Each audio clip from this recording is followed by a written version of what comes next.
Welcome back to All Things Mythology. I'm joined here today with Dr. Kate Bowman. You wrote a book about the portrayal of people in power in myth. Why don't you tell us about that? Well, first off, Alex, I just love that I'm on your podcast. I've been a huge fan for a long time. I really appreciate that. That's awesome. That's a fantastic question.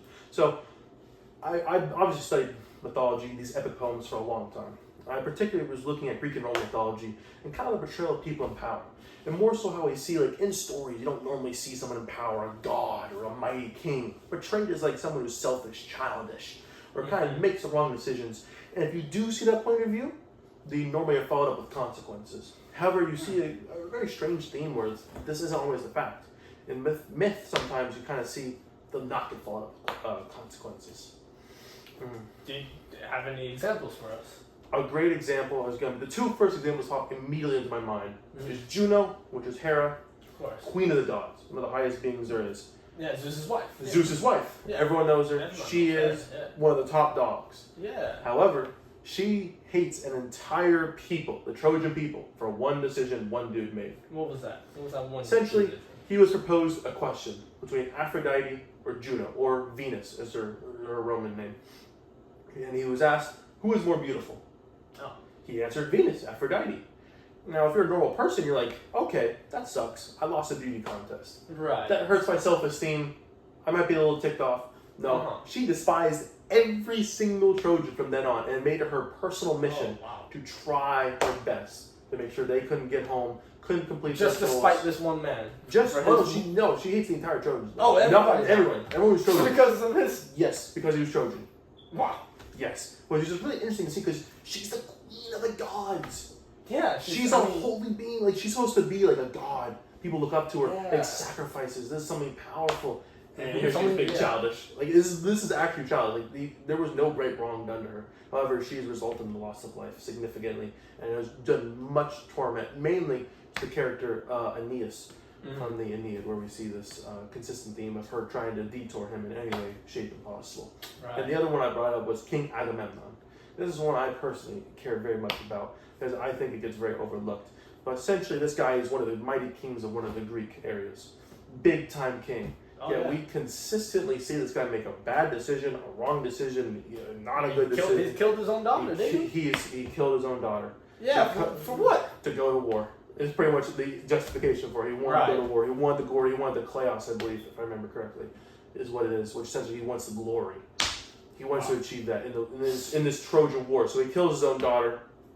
He steals Achilles' side chick, which for your viewers at home, we don't want to get a little too descriptive with some of the real meanings behind that. Because, family-friendly show. Family-friendly show. But we do need to keep it historically accurate. We do. All right, we do need to keep it historically accurate. Essentially, she was Achilles' sex slave. And she was then taken. And he stole. He stole her, essentially. Was like, he said it to Achilles, give her to me. Like, I'm the king, give her to me. Now Achilles just gave it? He essentially pretty much had to. He was extremely angry. Choice. He was extremely angry. He was disrespected. He had all this stuff. And Achilles is the mightiest warrior in all of the Greek army. He is top dog. He is the best at fighting. So having him sent on a war because Agamemnon was petty is insane.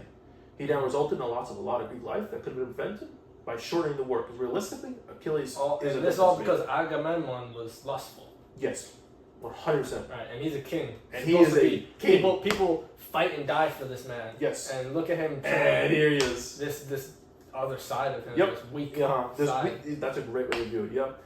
And then we also see, essentially, Achilles' regional war, they win. He comes home. What's the first thing he does when he shows up to see his wife? Probably embrace her.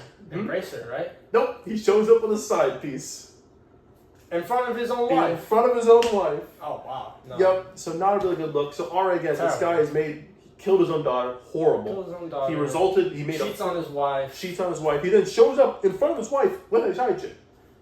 So was then it Apollo or Achilles? Mm-hmm. Achilles' side chick was there, or it was just some other? No, I think it's another one. Oh, wow, unbelievable. Yeah. Another one. Yeah. But essentially, now he is eventually killed by his wife. The way the author not spins it, but he puts a very provocative turn of events. In one of the stories, he's killed by the wife's lover. Nothing crazy. Man killing a man. Man kills man. Nothing crazy.